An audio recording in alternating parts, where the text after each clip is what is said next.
Hello friends, एक बार फिर आपका स्वागत है हमारे यूट्यूब चैनल ऐसे स्टडी पॉइंट पर। दोस्तों, यूपी डीएलएड के एग्ज़ाम फरवरी माह में स्टार्ट होने वाले हैं, तो एक बार फिर मैं आज आपके लिए यहाँ पर यूपी डीएलएड सेकेंड सेमेस्टर प्रारंभिक शिक्षा के नवीन प्रयास का एक प्रीवियस ईयर का सॉल्व पेपर यहाँ पर लेकर आया हूँ।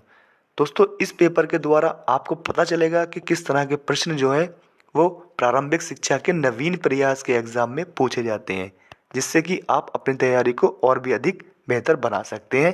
तो आइए दोस्तों, वीडियो शुरू करते हैं।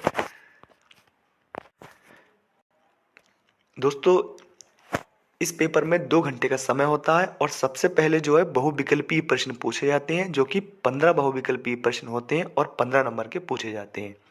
तो पहला प्रश्न है, राज्य को 6 से 14 वर्ष के सभी बच्चों को निःशुल्क और अनिवार्य शिक्षा का अधिकार भारतीय संविधान के किस अनुच्छेद से प्राप्त होता है? तो ये मिलता है दोस्तों ऑप्शन सी, यानी कि अनुच्छेद 21A के तहत मिलता है। अगला प्रश्न है, प्राथमिक स्तर पर मातृभाषा में शिक्षा उपलब्ध कराने का दायित्व राज्य सरकार का है, किस अनुच्छेद में उल्लेख है? तो ये है दोस्तों अनुच्छेद 350A में इसको मेंशन किया है। Option C is right answer हो जाएगा। अगला प्रश्न है, बाल अधिकार का प्रस्ताव पारित किया, तो किसने पारित किया दोस्तों? तो ये किया था संयुक्त राष्ट्र संघ ने, यानी कि यूएनओ द्वारा पारित किया गया था। Option B is right answer. अगला प्रश्न है, भारतीय संविधान में शिक्षा विषय है, तो ये विषय जो है दोस्तों ये आपका हो जाएगा समवर्ती सूची का है, यानी केंद्र और राज्य दोनों सरकार इस पर कानून बना सकती हैं। अगला प्रश्न है, वुड घोषणा पत्र किस वर्ष भेजा गया था? तो ये भेजा गया था 1854। Option D is right answer हो जाएगा। अगला प्रश्न है, 1982 के पहले शिक्षा आयोग की अध्यक्षता किसने की थी? तो किसने की थी दोस्तों, यहां पर देख लेते हैं। तो कोठारी आयोग ने की थी। Option C is right answer हो जाएगा। अगला प्रश्न क्या है देख लेते हैं, अध्यापक शिक्षा हेतु नियामक संस्था है, तो इसका जो आंसर हो जाएगा, इसका राइट आंसर हो जाएगा ऑप्शन डी एनसीईआरटी, यानी option D is right answer. अगला प्रश्न है, बेसिक शिक्षा अधिनियम पारित हुआ, तो ये पारित हुआ था 1972 ईस्वी। Option B is right answer. अगला प्रश्न है, किस योजना का शुभारंभ 15 अगस्त 1995 से किया गया था? तो दोस्तों ये किया गया था आपका पोषाहार वितरण योजना। Option B is right answer. Next है, मध्याह्न भोजन योजना का उद्देश्य है, तो इसका उद्देश्य दोस्तों क्या हो जाएगा आपका? इसका आंसर हो जाएगा उपयुक्त सभी हो जाएगा। Option D is right answer. अगला प्रश्न है, सभी को शिक्षा उपलब्ध कराने से संबंधित है, तो इसका भी राइट आंसर आपका हो जाएगा उपयुक्त सभी। Option D is right answer. अगला प्रश्न है, कस्तूरबा गांधी विद्यालय योजना का क्षेत्र है, तो कस्तूरबा गांधी दोस्तों कहाँ होता है? ये ग्रामीण क्षेत्रों में होता है। Option C is right answer. अगला प्रश्न है, बैप क्या है? तो इसका जो राइट आंसर हो जाएगा दोस्तों आपका ऑप्शन ए जो है दोस्तों इसका राइट आंसर हो जाएगा। Option A is right answer. अगला प्रश्न है, शिमला शिक्षा सम्मेलन 1901 का आयोजन किया गया, किसके द्वारा किया गया? तो लॉर्ड कर्जन के द्वारा किया गया था दोस्तों। Option C is right answer. और यहाँ पर देख लेते हैं बहुविकल्पीय का अंतिम प्रश्न देख लेते हैं, यानी कि 15वां नंबर प्रश्न है, भारत में आधुनिक शिक्षा का जन्मदाता किसे माना जाता है? तो ये माना जाता है आपको Bentinck, William Bentinck. Option C is right answer. यहाँ से आपके बहुविकल्पीय प्रश्न जो है दोस्तों वो समाप्त हो जाते हैं। अब यहाँ से अति लघु उत्तरीय प्रश्न स्टार्ट हो रहे हैं दोस्तों, और ये 15 प्रश्न होते हैं, 15 नंबर के पूछे जाते हैं। तो पहला प्रश्न है, बाल अधिकार कब और किसने निर्धारित किया? इसका आंसर देख लेते हैं, संयुक्त राष्ट्र प्रोटोकॉल पर हस्ताक्षर के बाद 2005 में संसद में बाल अधिकार संरक्षण आयोग बिल पेश किया गया, जो 2006 में पारित होकर कानून बन गया। इस अधिनियम की धारा 3 के अंतर्गत मार्च 2007 में राष्ट्रीय बाल अधिकार संरक्षण आयोग का गठन एक संवैधानिक संस्था के रूप में हुआ। इस तरह से आप इसका आंसर लिख सकते हैं। अगला प्रश्न है वुड घोषणा पत्र के 2 गुण बताइए। तो यहाँ पर देख लेते हैं। पहला है घोषणा पत्र ने भारतीय शिक्षा के उद्देश्यों को सुनिश्चित करके उसकी दिशा निर्धारित की। अगला है ईस्ट इंडिया कंपनी को जन शिक्षा प्रसार हेतु जवाबदेही ठहरा दिया। नेक्स्ट है घोषणा पत्र में शिक्षा के सभी व्यापक आयामों पर सुव्यवस्थित स्वरूप प्रकट होकर सामने आया। नेक्स्ट है योग प्रशिक्षित तथा उत्तम वेतन तथा सुविधाओं से सुसज्जित शिक्षकों हेतु साधारण स्कूलों की स्थापना पर बल दिया गया। नेक्स्ट है घोषणा पत्र में सर्वप्रथम क्रमबद्ध स्कूलों, व्यावसायिक शिक्षा, स्त्री शिक्षा तथा जन प्रसार शिक्षा का। नेक्स्ट अगला प्रश्न देख लेते हैं दोस्तों। यहाँ पर कोठारी आयोग की नियुक्ति के 2 प्रमुख उद्देश्य बताइए। तो यहाँ पर 2 उद्देश्य देख लेते हैं। पहला तत्कालीन भारतीय शिक्षा प्रणाली का अध्ययन कर उसके प्रति व्याप्त असंतोष के कारणों का पता लगाकर उसमें सुधार के लिए सुझाव देना। और दूसरा है शिक्षा के राष्ट्रीय स्वरूप व शिक्षा के समस्त स्तरों के संबंध में सिद्धांत व नीतियां बनाना। नेक्स्ट है यशपाल समिति के कुल कितने खंड हैं। तो दोस्तों यशपाल समिति के कुल 8 खंड हैं। नेक्स्ट है पोषाहार वितरण योजना के 2 उद्देश्य लिखिए। तो यहाँ पर 2 उद्देश्य देख लेते हैं। बच्चों में जाति और समुदाय के भेदभाव को दूर करके सही सामाजिक व्यवहार को बढ़ावा देना, शिक्षा में सबको समान अवसरों की उपलब्धता करवाना। अगला प्रश्न है सर्व शिक्षा अभियान की 2 विशेषताएं बताइए। यहाँ पर इसका आंसर देख लेते हैं। पहली विशेषता है बच्चों को बुनियादी शिक्षा प्रदान करके सामाजिक न्याय सुनिश्चित करना। दूसरा है बुनियादी शिक्षा प्राप्त करने के लिए वातावरण को अनुकूल और सुलभ बनाना। नेक्स्ट है हंटर कमीशन ने मुस्लिम शिक्षा के लिए क्या सुझाव दिए। तो यहाँ पर देख लेते हैं क्या सुझाव दिए। धार्मिक शिक्षा को प्रोत्साहन न दिया जाए, बालिकाओं के लिए सरल पाठ्यक्रम व निःशुल्क शिक्षा की व्यवस्था हो, अनुदान सहायता छात्र शिक्षक की संख्या व आवश्यकता के अनुपात में दिया जाए, देसी शिक्षा के पाठ्यक्रम में परिवर्तन न करके पूर्वता चलने दिया जाए। नेक्स्ट है डीपीईपी परियोजना के 2 कार्य लिखिए। यहाँ पर देख लेते हैं 2 कार्य डीपीईपी के। इस कार्य के अंतर्गत औपचारिक प्राथमिक विद्यालयों या वैकल्पिक तरीकों के माध्यम से प्राथमिक शिक्षा को सभी के लिए सुलभ बनाना है। नेक्स्ट है प्राथमिक शिक्षा का विस्तार विद्यालयों में बच्चों के ठहराव से है। अगला प्रश्न है भारत में ईस्ट इंडिया कंपनी का प्रवेश कब हुआ था। इसका आंसर देख लेते हैं। भारत में ईस्ट इंडिया कंपनी का प्रवेश 1608 में हुआ था। 1608 में कैप्टन विलियम हॉकिंग ने भारत के सूरत बंदरगाह पर अपने जहाज हेक्टर को लाने के साथ ही ईस्ट इंडिया कंपनी के आने का ऐलान कर दिया था। अगला प्रश्न है मिशनरी स्कूलों की 2 विशेषताएं बताइए। तो यहाँ पर देख लेते हैं। इसमें सभी छात्रों को अंग्रेजी पढ़ना अनिवार्य था। सेकंड नंबर है इसमें ईसाई धर्म की शिक्षा अनिवार्य रूप से दी जाती थी। विद्यालय का समय निश्चित रहता था। बालकों को पुस्तक एवं लेखन सामग्री निःशुल्क प्रदान की जाती थी। अगला प्रश्न है कलकत्ता मदरसा की स्थापना किसने की थी। तो कलकत्ता मदरसा की स्थापना 1781 ईस्वी में जोनाथन डंकन के मुस्लिम कानून और संबंधित विषयों के अध्ययन करने के लिए की गई थी। नेक्स्ट है धार्मिक शिक्षा के संदर्भ में हंटर आयोग के मुख्य सुझाव बताइए। तो इसका आंसर देख लेते हैं। हंटर आयोग ने प्राथमिक शिक्षा की स्थिति का अध्ययन करके उसमें विकास और सुधार के सुझाव दिए। इन्होंने भारतीय शिक्षा व्यवस्था को ईसाई मिशनरियों को नहीं सौंपा।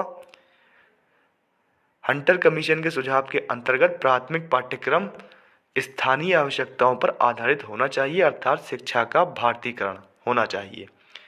इसके बाद अगला प्रश्न है किस वर्ग की शिक्षा में छनाई का सिद्धांत लागू किया गया था। तो यहाँ देख लेते हैं। उच्च वर्ग की शिक्षा में छनाई का सिद्धांत लागू किया गया था। छनाई का सिद्धांत का प्रतिपादन लॉर्ड मैकाले के द्वारा किया गया था। इस सिद्धांत का तात्पर्य कुछ लोगों को शिक्षा देना ताकि वे अन्य जन साधारण को शिक्षित कर सकें। इसका आंसर आप इस तरह से दे सकते हैं।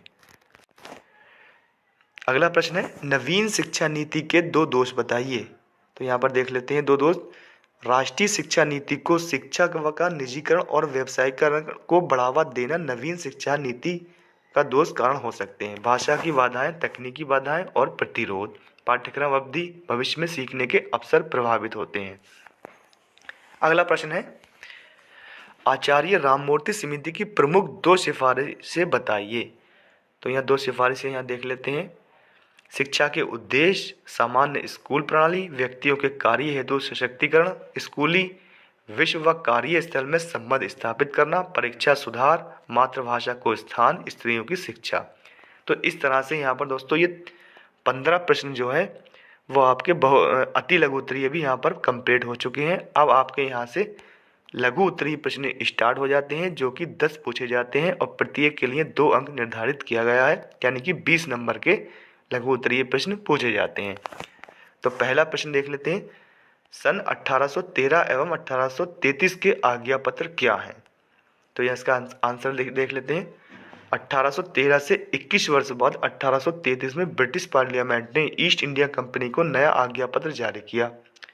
इस आज्ञा पत्र में कंपनी का ये उत्तरदायित्व निश्चित किया गया कि वे अपने द्वारा शासित प्रदेशों में शिक्षा की उचित व्यवस्था करनी चाहिए। आज्ञा पत्र की धारा 43 से भारतीयों को लगा कि इस धारा के जुड़ने के फलस्वरूप उनकी शिक्षा उचित व्यवस्था हो सकेगी।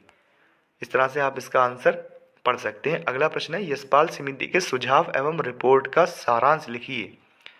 तो यहाँ पर देख लेते हैं, यशपाल समिति के सुझाव एवं रिपोर्ट का सारांश क्या है। समिति द्वारा मानव संसाधन विकास मंत्रालय MHRD को सौंपी गई अंतिम रिपोर्ट में ये सिफारिश की गई थी कि डीम्ड विश्वविद्यालय शिक्षा के उद्देश्य के लिए GRE जैसी परीक्षा विकसित करने की ज़रूरत है। सेकंड नंबर पॉइंट है, रिपोर्ट में ये भी कहा गया कि विश्वविद्यालय शिक्षा के उद्देश्य के लिए GRE जैसी परीक्षा विकसित करने की ज़रूरत है। नेक्स्ट पॉइंट है, ये भी सिफारिश की गई थी कि ये नया नियामक राजनीतिक दबावों से मुक्त होना चाहिए। और फिर यशपाल समिति बिना बोझ के सीखना। तो 1993 में मानव संसाधन विकास मंत्रालय भारत सरकार ने स्कूली बच्चों के लिए अधिक बोझ के मुद्दे पर जाने के लिए यशपाल के अध्यक्ष के साथ एक राष्ट्रीय सलाहकार समिति का गठन किया था। इस समिति को कभी कभी यशपाल समिति भी कहा जाता है। अगला प्रश्न है, ऑपरेशन ब्लैक बोर्ड की विशेषताओं का उल्लेख कीजिए। बहुत इंपॉर्टेंट प्रश्न है दोस्तों, यहाँ पर से देख लेते हैं। देश के सभी प्राथमिक विद्यालयों को न्यूनतम आवश्यक सुविधाएं प्रदान करने के लिए NPE-POA के अनुसरण में 1886 में ऑपरेशन ब्लैक बोर्ड शुरू किया गया था। इस योजना का उद्देश्य प्राथमिक सेटिंग्स में पढ़ने वाले छात्रों को उनकी शिक्षा की सुविधा के लिए आवश्यक संस्थागत उपकरण और शिक्षण सामग्री प्रदान करना है। ऑपरेशन ब्लैक बोर्ड की विशेषताएं, सीखने का न्यूनतम स्तर, शिक्षा का व्यवसायीकरण, समान शैक्षिक संरचना, सभी के लिए समान शैक्षिक अवसर। ऑपरेशन ब्लैक बोर्ड NPE 1986 के तहत 1987-88 में शुरू की गई एक शैक्षिक योजना है। इस योजना का मुख्य उद्देश्य भारत के प्राथमिक विद्यालयों में मानव और भौतिक संसाधन उपलब्धता को बढ़ाना है। ये सभी प्राथमिक स्कूलों के लिए न्यूनतम आवश्यक सुविधाओं की आपूर्ति से संबंधित है, जैसे प्रत्येक कक्षा के लिए कम से कम एक कमरा, 2 शिक्षक, लड़कियों और लड़कों के लिए अलग अलग शौचालय, उचित TLM आदि। अतः ये निष्कर्ष निकाला जा सकता है कि ऑपरेशन ब्लैक बोर्ड राष्ट्रीय शैक्षिक योजना 1986 का परिणाम था। अगला प्रश्न है, बेसिक शिक्षा परियोजना का उद्देश्य स्पष्ट कीजिए। तो बेसिक शिक्षा परियोजना का उद्देश्य बालकों का समुचित व सर्वांगीण विकास। बुनियादी शिक्षा का प्रमुख उद्देश्य बालकों के शारीरिक, मानसिक, सामाजिक, शैक्षिक एवं आर्थिक विकास करना था। गांधी जी के अनुसार मनुष्य एक मनोशारीरिक प्राणी है, अतः उन्होंने सर्वप्रथम बालक के शारीरिक तथा मानसिक विकास पर बल दिया तथा इस कार्यक्रम का उद्देश्य औपचारिक तथा गैर औपचारिक तरीके से तथा कार्यात्मक साक्षरता के माध्यम से संतोषजनक स्तर तक प्रारंभिक शिक्षा के सर्वकीकरण के लक्ष्य को प्राप्त करना था। नेक्स्ट प्रश्न है, संपूर्ण साक्षरता अभियान में उत्तरदायी अभिकरण कौन कौन से हैं। यहाँ पर देख लेते हैं कौन कौन से हैं। नीति और नियोजन, विकासात्मक एवं संवर्धनात्मक कार्यकलाप, स्वैच्छिक एजेंसियों एवं अन्य गैर सरकारी संगठनों को सहायकता, सचित प्रचारणात्मक कार्य, प्रौद्योगिकी प्रदर्शन, नेतृत्व प्रशिक्षण, मीडिया और सामग्री सहित संसाधन विकास, अनुसंधान एवं विकास, निगरानी एवं मूल्यांकन आदि। नेक्स्ट है, कर्जन की शिक्षा नीति का मूल्यांकन संक्षेप में कीजिए। तो यहाँ पर देख लेते हैं, लॉर्ड कर्जन की शिक्षा नीति का विश्लेषण एवं व्याख्या। लॉर्ड कर्जन की भारतीय शिक्षा के लिए जो मुख्य देन है वे इस प्रकार से लागू किया गया है। लॉर्ड कर्जन ने कृषि के क्षेत्र में काफी सुधार किए और उन्होंने कृषि महाविद्यालयों एवं नैतिक शिक्षा के विवाद को भी हल किया। लॉर्ड कर्जन उच्च कोटि के विद्वान कुशल प्रशासक थे। शिक्षा के क्षेत्र में सुधार हेतु उन्होंने सर्वप्रथम 1001 में शिमला में एक शिक्षा सम्मेलन का आयोजन किया। इस सम्मेलन 15 दिन चला और इसकी अध्यक्षता स्वयं लॉर्ड कर्जन ने की थी। इससे यह स्पष्ट होता है कि लॉर्ड कर्जन भारतीय शिक्षा में सुधार के लिए कितने इच्छुक थे। अगला प्रश्न है, राष्ट्रीय बाल श्रम परियोजना कब संचालित हुई? इसके प्रमुख 2 लक्ष्य बताइए। इसका आंसर यहाँ पर देख लेते हैं। राष्ट्रीय बाल श्रम परियोजना 1988 में संचालित हुई। भारत सरकार ने भारत के 12 बाल श्रमिक स्थानिक जिलों में कामकाजी बच्चों के पुनर्वास के लिए राष्ट्रीय बाल श्रम परियोजना की शुरुआत की। वर्तमान में राष्ट्रीय बाल श्रम परियोजना को 21 राज्यों के 314 जिलों में लागू किया जा रहा है। राष्ट्रीय बाल श्रम परियोजना के लक्ष्य: 14 वर्ष से कम आयु के कामकाजी बच्चे, किशोर श्रमिक 18 से आयु खतरनाक व्यवसायों में लगे हुए होते हैं। लक्षित क्षेत्रों में बाल श्रमिकों के परिवार। सर्व शिक्षा अभियान के माध्यम से 5 से 8 वर्ष की आयु में बच्चों को औपचारिक शिक्षा प्रणाली में सीधे मुख्यधारा में लाया जाए। 9 से 14 वर्ष के आयु वर्ग के बच्चों का पहले जिला परियोजना समिति द्वारा स्थापित राष्ट्रीय बाल श्रम परियोजना योजना विद्यालय के माध्यम से पुनर्वास किया जाता है और फिर उन्हें औपचारिक शिक्षा से परिचित कराया जाता है। अगला प्रश्न है, डीपीईपी क्या है? इसका परिचय दीजिए। इसका आंसर देख लेते हैं दोस्तों। यहाँ पर पहले तो डीपीईपी की फुल फॉर्म देख लेते हैं। District primary education programme. प्राथमिक शिक्षा प्रणाली को पुनर्जीवित करने और प्राथमिक शिक्षा के सार्वभौमिकरण के उद्देश्य को प्राप्त करने के लिए प्रमुख पहल के रूप में जिला प्राथमिक शिक्षा कार्य डीपीईपी की योजना 1994 में शुरू की गई थी, जिसका उद्देश्य अधिगम की उपलब्धि में सुधार करने और सामाजिक समूहों के बीच असमानताओं को कम करने के लिए समग्र दृष्टिकोण अपनाता है। जिला प्राथमिक शिक्षा कार्यक्रम डीपीईपी यानी कि विश्व की सबसे बड़ी शिक्षा परियोजना में से एक है। इसके माध्यम से विकेंद्रीकृत प्रबंधन, भागीदारी, प्रक्रियाओं, सशक्तिकरण और क्षमता निर्माण के साथ जिला विशिष्ट योजना सभी स्तर पर जोर देकर प्रारंभिक शिक्षा के सार्वभौमिकरण के लक्ष्य को प्राप्त करना है। डीपीईपी केंद्र सरकार की एक परियोजना है। केंद्र में 85% एवं राज्य में केवल 15% व्यय करता है, जिससे विश्व बैंक की मदद से 5 पिछड़े हुए राज्यों बिहार, उत्तर प्रदेश, राजस्थान, आंध्र प्रदेश एवं गुजरात में शुरू किया गया। बाद में इसे अन्य राज्यों में विस्तृत किया गया। अगला प्रश्न है, पी मोस्ट क्या है? इसका परिचय दीजिए। तो पी मोस्ट स्कूल शिक्षकों के लिए सेवाकालीन शिक्षा कार्यक्रम है। ये शिक्षा की उभरती चिंताओं के प्रति शिक्षकों को संवेदनशील बनाने के लिए वर्ष 1986 से 90 में राष्ट्रीय शैक्षिक अनुसंधान और प्रशिक्षण परिषद एनसीईआरटी द्वारा शुरू किया गया। इसके लिए प्रशिक्षण सामग्री का निर्माण 2 भागों में किया गया है। प्राथमिक शिक्षकों के लिए प्रशिक्षण सामग्री, माध्यमिक शिक्षकों के लिए प्रशिक्षण सामग्री। ऑपरेशन ब्लैक बोर्ड योजना के अंतर्गत विद्यालय को न्यूनतम शिक्षा सामग्री उपलब्ध कराने के लिए उपरांत 1920 में विस्तृत अभिविन्यास कार्यक्रम को ऑपरेशन ब्लैक बोर्ड के साथ जोड़ने का निर्णय लिया गया।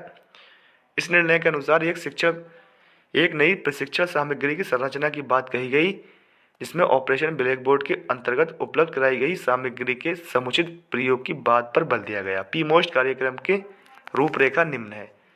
देख लेते हैं। पहला नंबर है, बाल केंद्रित शिक्षा के आधार पर शैक्षिक गुणवत्ता को प्रोत्साहन पर बल दिया गया। पी मोस्ट कार्यक्रम के अंतर्गत विद्यालय तथा कक्षाओं को आकर्षक बनाने पर बल दिया गया।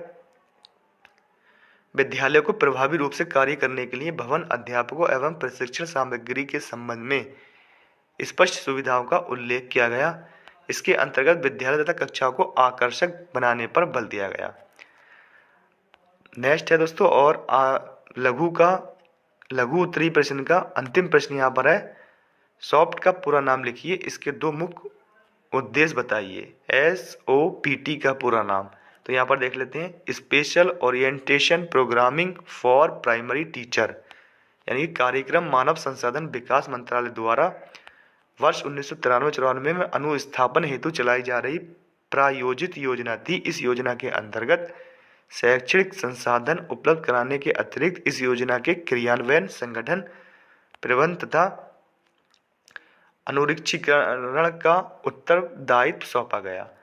यानी एसओपीटी का उद्देश्य निम्न है। एनसीईआरटी सन 1991 की राष्ट्रीय रिपोर्ट में चर्चित न्यूनतम अधिगम स्तर की दक्षताओं पर बल देना, अध्यापकों को छात्र छात्राओं को केंद्रित अधिगम अपनाने के लिए प्रोत्साहित करना, कोमल तथा क्रियाकलाप केंद्रित शिक्षण एवं अधिगम प्रक्रिया में प्रशिक्षण प्रक्रिया को प्रोत्साहित करना, ऑपरेशन ब्लैक बोर्ड के अंतर्गत विद्यालयों में दी जाने वाली सामग्री का समुचित उपयोग करने की क्षमता का विकास करना। तो दोस्तों इस तरह से आपने देखा, ये जो प्रश्न पत्र जो आया था, इस तरह से यहाँ पर प्रश्न इसमें पूछे गए हैं। दोस्तों वीडियो पसंद आया हो तो वीडियो को लाइक ज़रूर करें।